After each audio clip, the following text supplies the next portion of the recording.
Hello, and we're going to be recording right now, and so I am going to remember right before, not this last break, but the one before that, we talked about routing stuff in Pro Tools. So we're going to talk about that right now. We're going to get in and talk about routing stuff in Pro Tools. So, okay, got this set up here. Make sure my keyboard is nice and straight. That seems straight. It's pretty straight.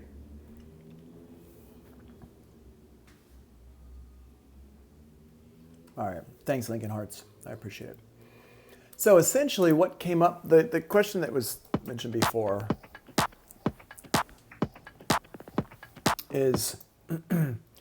was about routing stuff around in Pro Tools. And it's something that I think some of you maybe know how to do, some of you maybe don't know how to do. But we're gonna go ahead and talk about that in here. So I've got so first of all, I'm gonna go ahead and color all these here. I'm gonna pull up my window, I'm gonna pull up my color palette, and I'm gonna color all my drums, this kind of orangish color.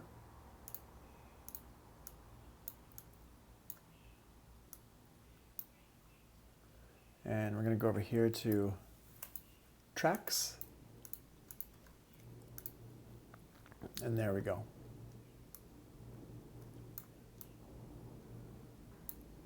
Yeah, cool. Yeah, like that. And then my bass,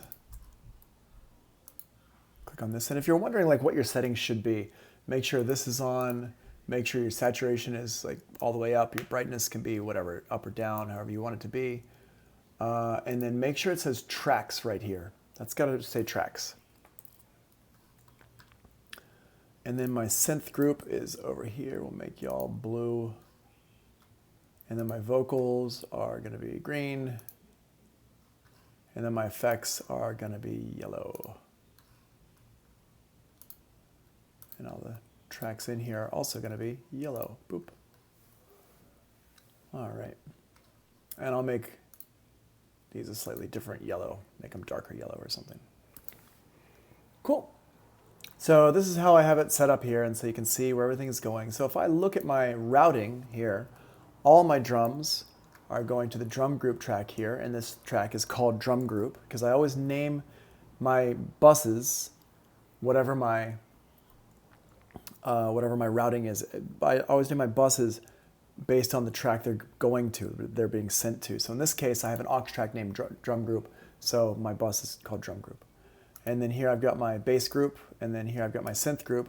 So all the tracks are actually going to those groups. And we can see here, here's my basses going to the bass group, here's my synths going to the synth group, and my vocals, I don't have a group for that. Everything's eventually going to the main output here. Now what I want to do is I want to record that into another track. And so what I'm going to do is a couple things. One, we don't really need to do this step so much. Well, it's still a good idea to do it. But I'm going to group all my instruments together. So all my instruments, I'm going to make a new track here. A stereo aux track. I'm going to give it a name. Instrument group.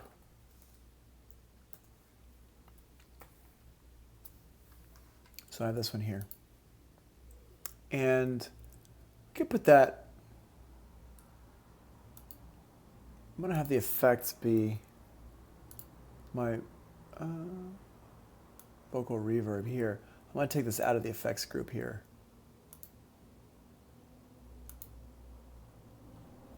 And it's going to be a green color here.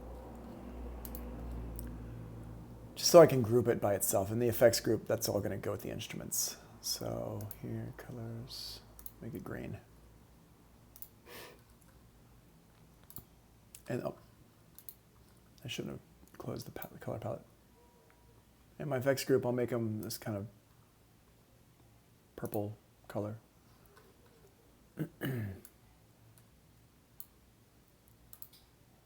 And now all my subgroup tracks, all my aux tracks are going to go into this instrument group here. Now, if I go over here to my track show hide over here in the upper left-hand corner, right here, we can select the tracks we want to see. So I just hold down my, you can see I'm holding down my command key here. And all these tracks here, I'm going to go show only, here, let's do this last one as well, and show only selected tracks. Boom. So now it makes it a lot easier for me to deal with stuff, to see what I'm actually doing. So all these tracks here, you see how they're all going out to,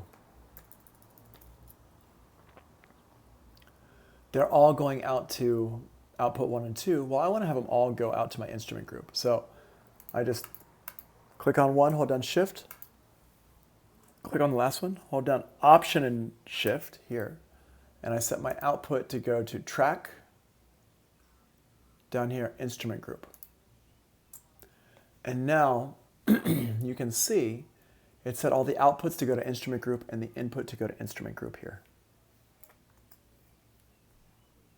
So now all these are going out to this one. Now, one thing I didn't do, and I can't believe I didn't do it, just shows how rusty I am right now, as all my brain is filled with Thailand and coronavirus, is I didn't solo safe these. How do I solo safe, and what does it mean? Does anybody know, first of all, how do I solo safe something? And then secondly, what does solo safe do? So how is pretty easy. Command and click on the solo button. Yep, command and click solo. Yep, great, awesome.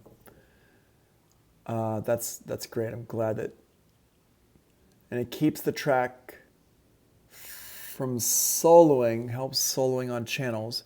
So it's kind of the, I think your brain is maybe in the right place, Jerry, but I think it's the opposite. Makes the signal still comes out when other things are soloed. Yes, that's exactly right.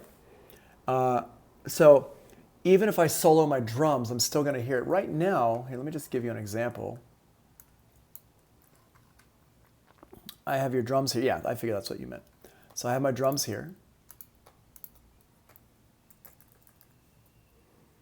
And if I'm playing this and I solo my kick, suddenly we're not hearing the kick anymore because my drum group has not been soloed, but also my instrument group. Now that everything's running to the instrument group, I have to go all the way over here to make sure everything is soloed.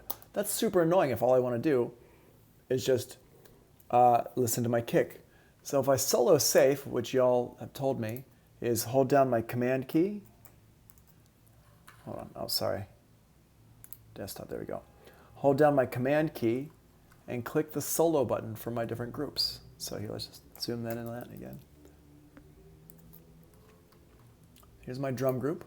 I'm going to hold down the command key and click the solo button. And now you can see it grays out. Grayed out. And then over here, my instrument group, I'm going to click the solo button as well. Boop. Now, everything's playing. If I play this, if I solo this, it's just that now. Right?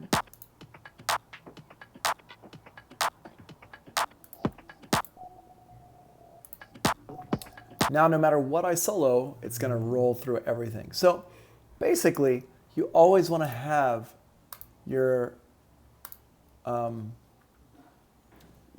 tracks soloed. Almost every aux track you make, solo is okay for it.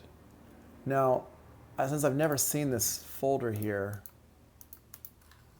let's go ahead and see what happens. Is there a place? Let's see in the song.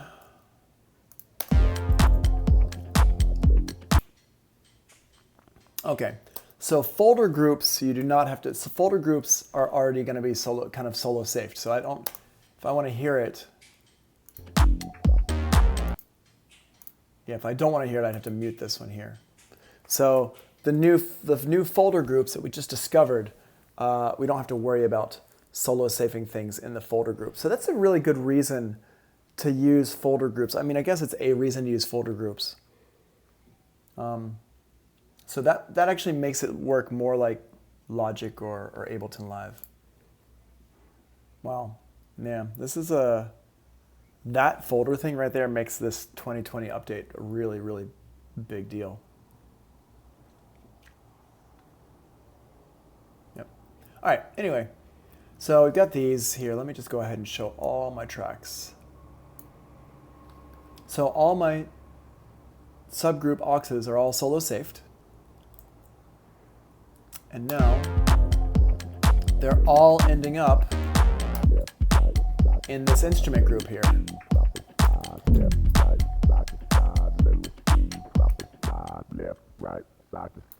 Right, so if I turn that down,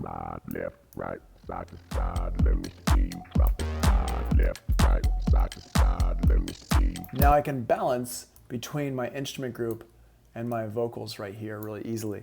Now, in this case, my vocals have already been grouped together, but I'm going to group the vocals and the effects one more time just so I have total control. And then what I'm going to do, just for organization, I'm going to put my instruments over here to the right, the instruments group to the right of my vocals. So it's all the way on the right. And I'm going to make a new track, Command-Shift-N.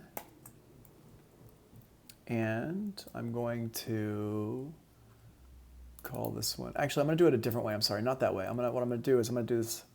I'm going to go in here. I'm going to go highlight both of these tracks, the vocal tracks. I'm going to give this a name, vocals. There we go. And I'm going to go up here to the output of these. They're both highlighted. And I'm going to hold down Option and Shift and go to New Track. Now, create next to the current track, fine, aux input, yes, and the name is going to be vocal group. Boop. And you can see it put it in the middle because I said next, and I clicked on the one on the left, and so I put it next to that one. But now the outputs of these say vocal group, and the input of this one says vocal group, which is pretty darn cool, I think. Now I'm going to move that over here. And I'm going to go ahead and color it.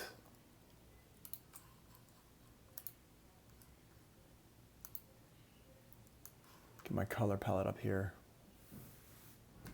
And actually, I'm going to drop my color palette on my other window so I don't have to keep, well, I guess you can't see it if I put it there. Okay.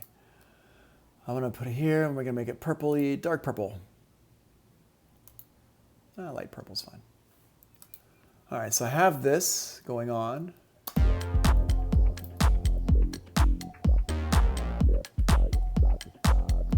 You can click the color underneath the channel. Oh, wait. Oh, double click it. Nice. Thanks. Yeah, awesome. Cool. I didn't know that it would do that. That's pretty dope. Cool. Yeah, double click right down there. Little shortcut that I never knew. Thanks. I appreciate that. That's make my life easier instead of having to keep going up here and get my color palette all the time. If I used Pro Tools all the time, I would actually make a macro for that one as well, but I don't use it enough to make a macro out of it. Okay, so now what we're going to do is we're going to, wait, where was I? There was something I wanted to show you that was in my head. Oh, I know where it is. I know what it is. I want to go to my, I want to bring up that vocal so we can listen to that real quick. Memory locations, vocal. Drop it, slide, side to side, do it good, do it right. Drop it, slide, side to side, do it till you move it right. Drop it, slide, side to side. Now, the reason why it's nice to to get things to this level, where all I'm ending up with right now is just two groups. I've got my instrument group and I've got my vocal group here.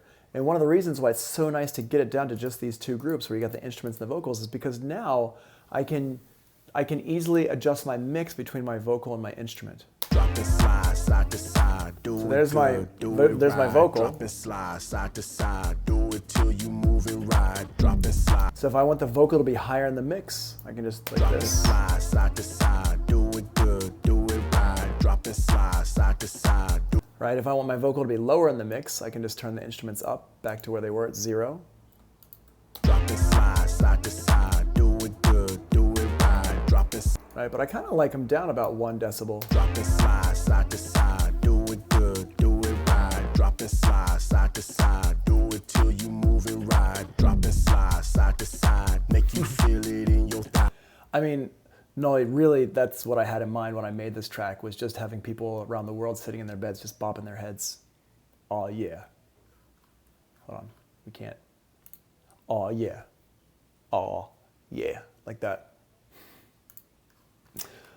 So you are my target demographic.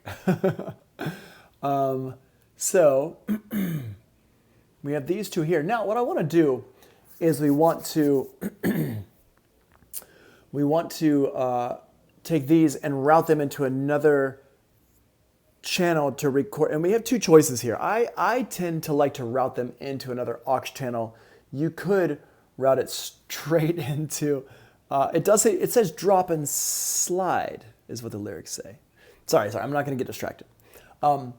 So you can route it into another aux channel at this point, and then split that off and go to the master. It depends on where you want to do mastering stuff. If this is like if you're sending this off to be mastered by somebody else, then you can just go straight into an audio track and just record it, and it would look like this. So I'm just going to go in here, and I'm going to go to Command-Shift-N, new track, write down, aux track. Let's give it a name. Master. Let's call this one bounce. Here's my bounce. Now, what I can do with this bounce is zoom in on how.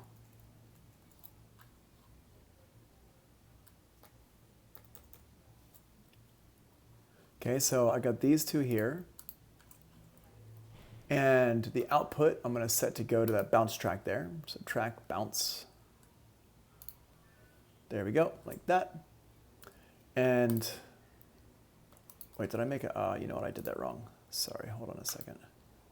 We're going to keep those saying bounce, but we're going to delete this one.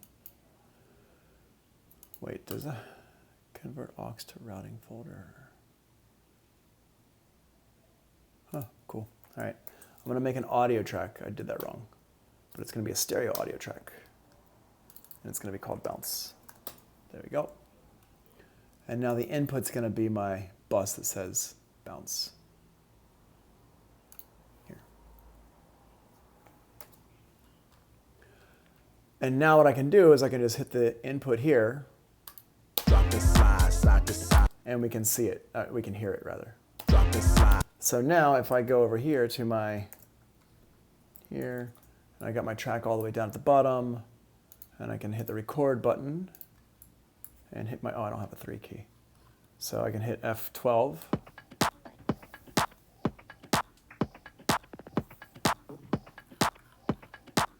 And you can see it's recording. Right, and if I skip over here to this part here, okay. Drop it slide, side to side, do it good, do it right. Drop it slide, side to side, do it till you move it right. Drop it slide, side to side. There are 2 shortcuts for recording if you do not have a numerical keypad. 2 shortcuts. One is F12 over here, and one is Command Space. So if I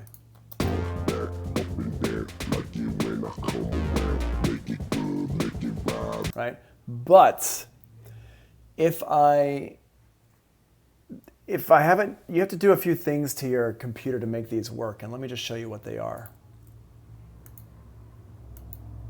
So I'm going to go into my Macintosh's, my computer, Apple's system prefs here. And the system prefs, 2 things. One, I'm going to go to my keyboard, and here where it says keyboard, use F1, F2, etc. keys as standard function keys. What that means is all these things here across the top are not going to be utilized natively. In order to, on my computer, if I want to like make it brighter or darker, I actually have to hold down my function key and turn my volume up and down. I have to hold down my function key to do it because of how my computer is set up. But the reason I have my computer set up like this is because this is using Pro Tools. It's like a computer set up for pro stuff. So Pro Tools Logic, not Logic, but Pro Tools and Ableton Live. So these function keys here, I want to use these. Yeah, so you have to change the settings. Exactly, that's kind of what I'm talking about right now. So we're going to go in here and we're going to change these function keys here to say F1, F2 as standard function keys. And then we're going to go to shortcuts and I'm going to go to Spotlight and turn off both of these.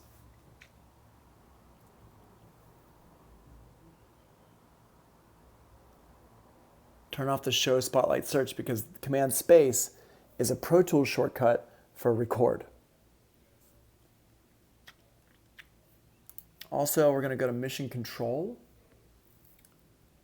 and Show Desktop and Show Dashboard. I'm going to turn those off as well.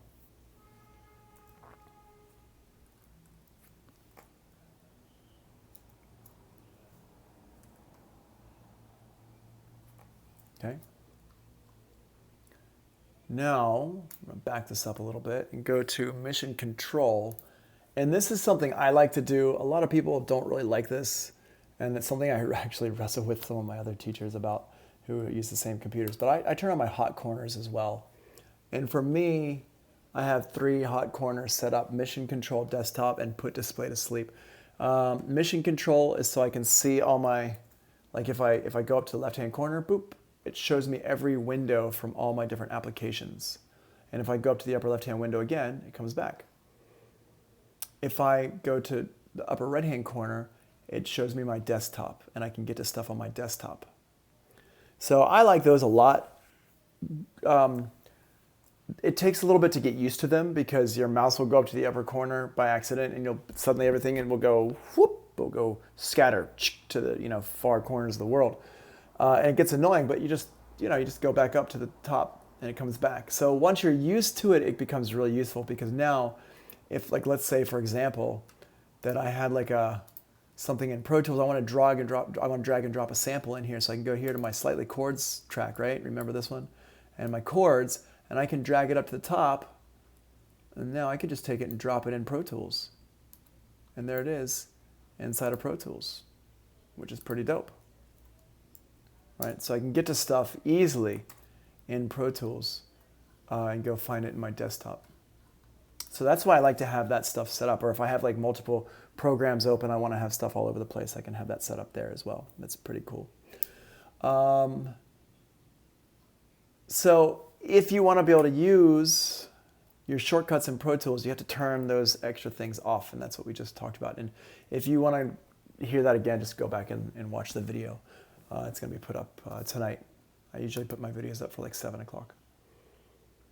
So that's that there. I think that's about everything you really need to really be concerned about with this stuff.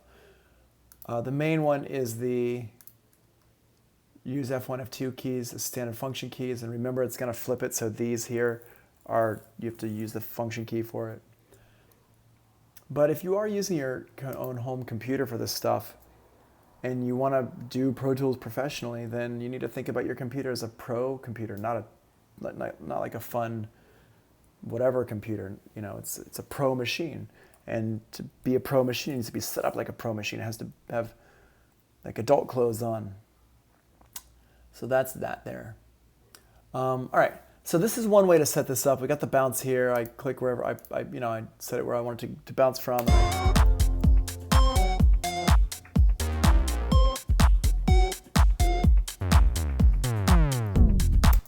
Now this is great. This is fine for if I wanted to do this as I wanted to send it to a mastering engineer. It's probably not quite loud enough for a mastering engineer, but it's a pretty good level. But what if I wanted to record it with some mastering chain on here? And this is something I do a lot when I'm just bouncing out demos and stuff like that, when I'm setting up stuff to take to a club and I'm like, I really want this song. I want to play the song and see what the reaction is. So what I'm going to do here is I'm going to turn my output down. I never turn my output down, but I'm turning the output, my master out down right now, just so I don't crush y'all's ears. And what I'm going to do is I'm going to change this up a little bit. I'm not going to go straight into my bounce here. I'm going to go into my, let's set up a master aux. So I'm going to go down here. I'm going to make a new channel, aux channel.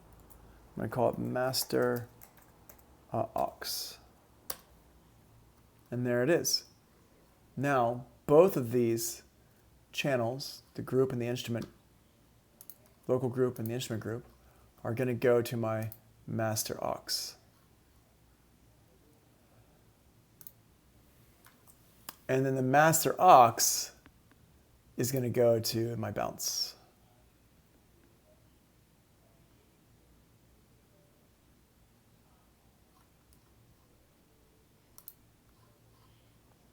Okay, so now I've got these two are going to this one, and this one's going into this one. I'm going to solo safe this one. And now what I'm going to do is I'm going to throw a maxim on here. And I look, put my camera back on because I want to look at you in the eye right now and speak to your soul. This is not how you do mastering for real, for real. It's not for real mastering. What this is just me slapping something on here to make it louder, all right? So please don't run to your friends or run to one of the other teachers or something like that or somebody in your life and be like, I learned mastering today, because you haven't. Notice the eye contact that I'm having with you right now. It's some serious eye contact, all right? I'm speaking to your soul, all right? You're not learning mastering right now. I'm just making it louder, just to show you about how these effects work. Okay? Cool. All right.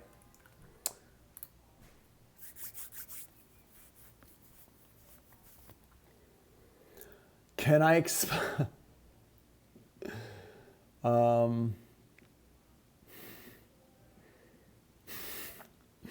So Joanna says, can you explain exactly what mastering entails? So mastering entails a whole bunch of stuff. But mastering essentially is making the coloring of the song sound right, like the brightness, darkness, like make sure the bass levels are okay, make sure the treble levels are okay. Here, let's get back so you can see me. Making sure the levels sound good overall, and then also, you know, these days making sure it's loud enough and it fits the genre that you're in. But really it's about making sure that the song has the right overall sound. So for like example, dance tracks that are going to be played in clubs, like underground tracks, are not super bright. They're a little bit darker, whereas pop tracks are maybe a little bit on the brighter side. But yeah, it's Linking's Heart says it's a whole process after mixing that's a job in itself, and that's absolutely correct. It is like a whole nother thing afterwards. And the idea of mastering has changed over the years.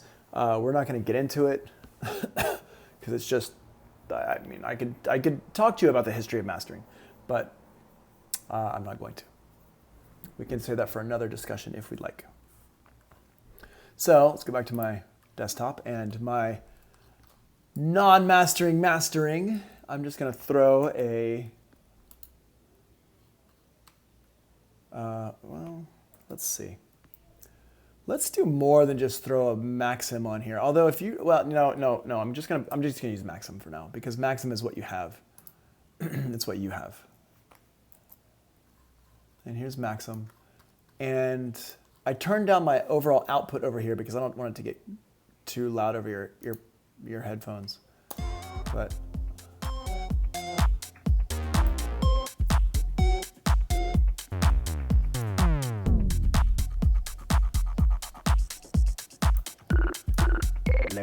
let me see you drop it slide.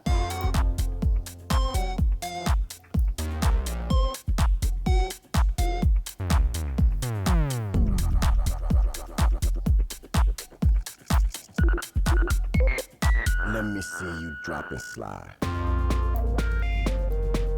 all right, so I got this in here, but we all do that while mixing.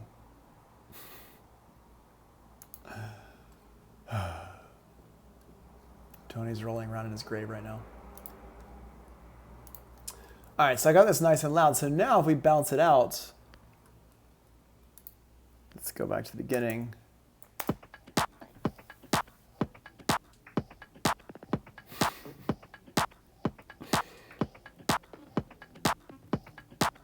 It's okay, I'll YouTube it. Well, what's your question? I don't think I know what your question is. I'm sorry, I don't mean to not be answering your question. I'm not sure I understand what your question is, Joanna. I just explained what mastering is. Your question actually might be, but wait, why is it not okay just to do it right here in the song? Is that what your actual question is? Like after I've just explained what mastering is, the next part would be, well, wait, why can't we do that in the song? I'll come back. I just feel like mixing and mastering are so similar. Let's talk about it in a second. Let me just finish this part here, and we will have some time to talk about it here before I turn y'all loose to work in your groups on some stuff and keep working on your demos and things like your projects.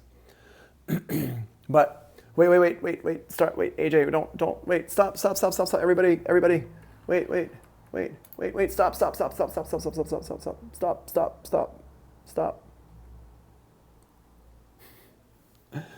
Let's talk about it in just a second. I want to explain it. I will explain it to you because I think it's important for everybody to understand it. But let me finish this thought first, and then we can talk about that thought because they're connected, but one thing at a time. Shall we? Okay. Right. So, where was I? Right. So let's flip over to here. The screen. I'm using Ableton Live commands. Oh, that's not going to work. So now, if we look at this here, I'm going to move this over to here, and we're just going to do a little recording right here.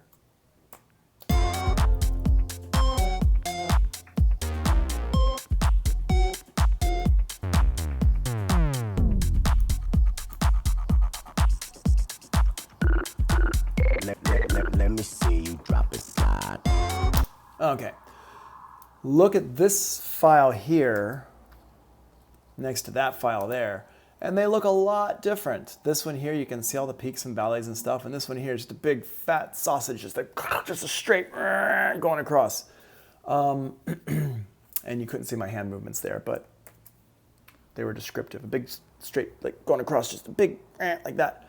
So this is what a modern mastered file would look like, something close to this.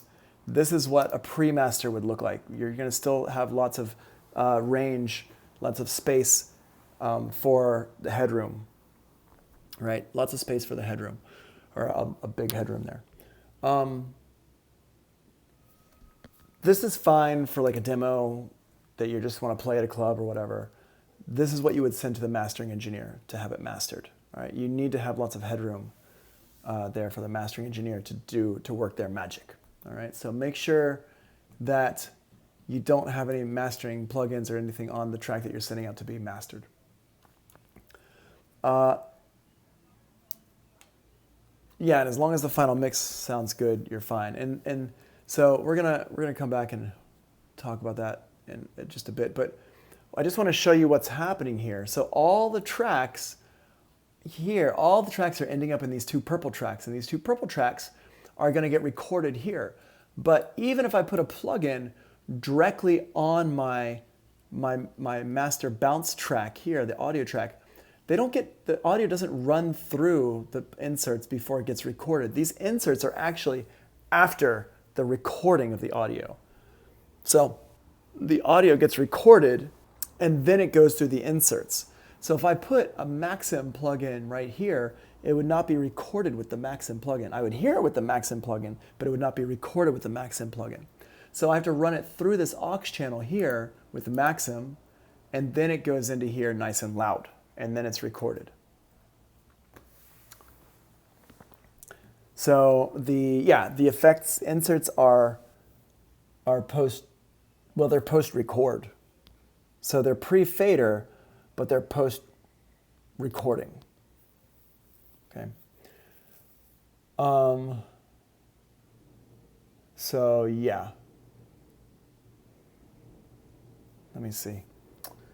I'm trying to think of. You mean on the bounce track? Well, now the effects are, yeah, the effects on the track, that's the channel here called bounce R, would be after, no, they're still pre-fader. They're just post-recording, I think. That's what your question is. I'm not sure I'm following your question right now. So what does that mean? Here, let's just talk about that for just a second. Let's just see my face. So what that means is, let's say you have somebody who wants to record their vocals, and they've got, we can use some,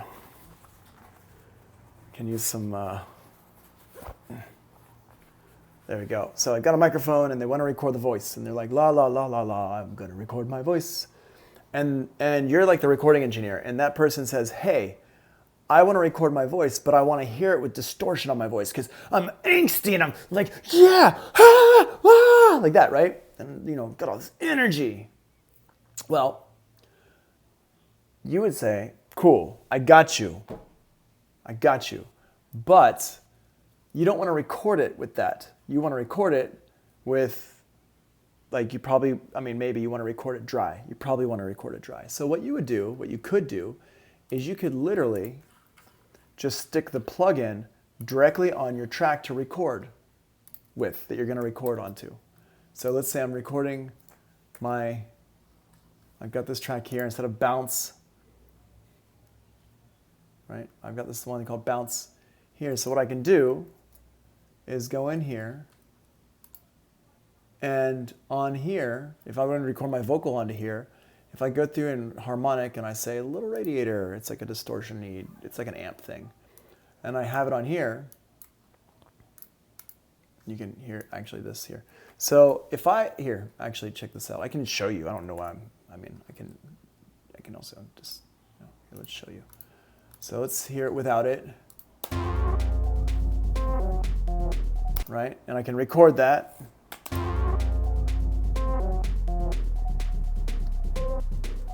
All right, so there it is. Now, if I want to record it with this thing on it,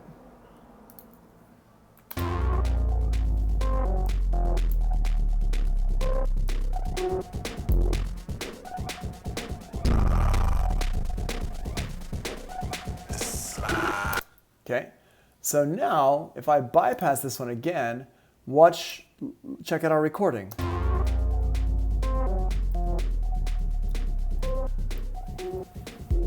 The recording is clean. It doesn't have that effect on it. And that's because the effects are after the recording track in the signal chain. I actually have this written out in one of the notes. Let's see if we can't find it real quick. Let's see. And then after this, we're going to talk about Joanna's question. The notes are in my teaching folder. And right up here, daily notes. Let's see what we got. Pro Tools, this one, routing inserts. I think it was in this one here.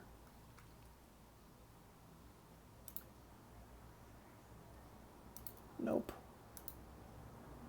But there's my guitar player guy. Oh yeah, headbanger. No, that's not where it was. Track recording. Edit audio. Audio recording. Let's see.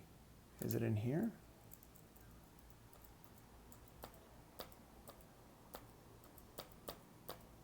Thought I had a drawing of it, but maybe not.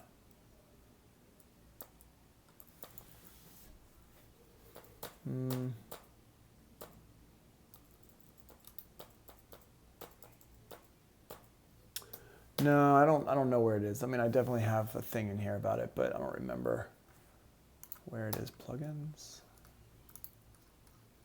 I don't think that's it.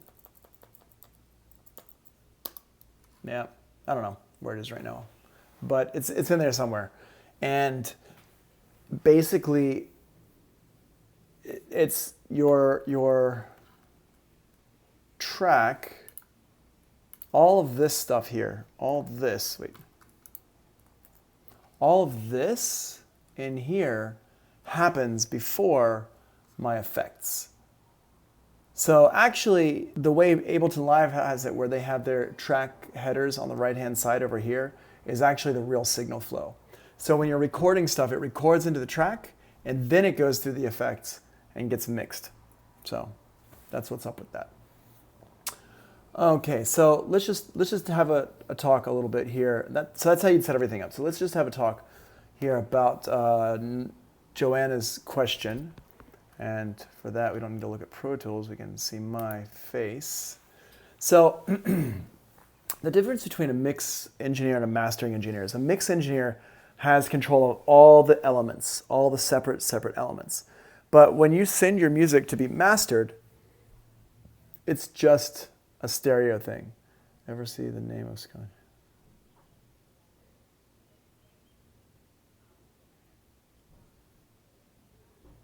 Oh no, I haven't seen that meme. So the mix is all the elements, and when you send something to be mastered, you're literally just sending a stereo bounce. So you see here on my screen, this file, this here, right? Well, this is what you would send out to be mastered. The mastering engineer is just going to get a stereo file. So if the mastering engineer gets my song and they're like, that sounds really good, but the vocal's a little bit high in the mix, there's nothing they can do about it. They really, I mean, they can, not nothing, but there's not as much they can do about it as if they could just literally turn the vocal down. So when you send stuff to a mastering engineer, you want to make sure that the mix is really, really, really good. You don't want to leave, like it can't be an okay mix. It has to be a great mix for it to end up being great on the outcome. But what they can do is they can deal with certain frequencies, and they have tricks for being able to pop the vocals out a little bit and like deal with things on the sides and certain frequencies and stuff. There are definitely some tricks that they've used that they can use, but the best solution for anything is having a great mix. So mix engineers are used to dealing with everything, all the elements, and a mastering engineer is used to listening to one file. It's a stereo file, and they listen and they can use EQs and effects like that to change the kind of, to make it sound more like everything else in that genre. And essentially mastering engineers are making sure that songs fit together. Let me say, Ryan saying that if your mix is great, then the mastering guy don't need to do much. But that makes me think that they're pretty similar unless you're bad at mixing. It's not like that. I wouldn't say it like that. I wouldn't say it like if your mix is great, mastering engineers don't have to do anything. What I would say is that mastering engineers is like voodoo magic. And a mastering engineer can take a really great mix and make it amazing and make it really, really shine. So that's one thing. I wouldn't say that if they have a great mix, they don't have to do much. I would say if they have a great mix, they can really make it pop in a way that's really special. Another thing, another really good reason to have a mastering engineer check out your music is because it's another set of ears. Because by the time you're sending stuff to a mastering engineer, if you've been working on a project for like weeks, not a song, but a whole project, like a whole album, you've been working on it for like a few weeks, doing the mixes and stuff like that, then you're kind of like have system overload for that. So you're maybe not hearing everything exactly. Like, it's like you just got constant, you're just used to hearing those same frequencies and stuff all the time. So a mastering engineer might come in and say, oh, this sounds really good, but I need to pull this down, I need to pull that up a little bit, stuff like that. So you're tired of it. So yeah, you can't even make an improper judgment. Yeah, I mean, you can't even make a proper judgment. Yeah, it's definitely like so that's like, it's like an extra safeguard against sending something out that doesn't sound great. So I don't really recommend that people, when their stuff's getting released, I don't recommend people releasing their own masters. But if you're doing underground music, if you're dealing with, if you're doing like underground stuff like techno, house music, stuff like that, the reality is there's not really that much money in it for like there's not enough money in it for them to hire a mastering engineer for every single track. So you probably are going to end up doing some of your own mastering. So you need to know how to do it. And just like with anything else, you can get better at it as you go. And mix engineers can also do mastering stuff, and mastering engineers can also do mixing stuff. But a proper mastering engineer is just a mastering engineer. So just learning how to mix. So I put things on the master channel to stop it from clipping sometimes or making it louder. So I'm here. Yeah, totally, man. I mean, I get it. I get it. The more you can get your mix to sound louder by itself without having to do that, that's when you know you've become a better mix engineer and you're really starting to make it as a mix engineer. But there's a lot of tricks to that and a lot of things, a lot of little tips and a lot of these tricks, like a lot of stuff that I do to make my mixes nice and loud are things that require you to have learned some of the things that we're talking about, like routing and stuff like that. And I don't know if you remember the other day, we were talking about gain staging, we were talking about preamps and amplifiers, and we were talking about the compressors and stuff like that. Well, a lot of that stuff, even though that's not exactly basics, it's like, that's kind of the basics, because to make a really amazing mix pop and to utilize all of your gear to its full potential, like you have to understand that stuff. So even though it might seem a little bit advanced to you now, trust me, once you have been doing this for a while and you're good at it, that lesson is going to seem super beginner to you, which is interesting to think of now. But anyway, you'll get there. Yeah, mastering engineers' ears are a gift from God. They're way better than my ears. My goal is to be able to make a whole song without paying someone to fix it. Yep. No, you'll get there. You will get there. For show. For show. For show. All right. I have talked enough for the day. I'm going to stop this recording. Right. Bye, recording people. Bye, people watching in the future.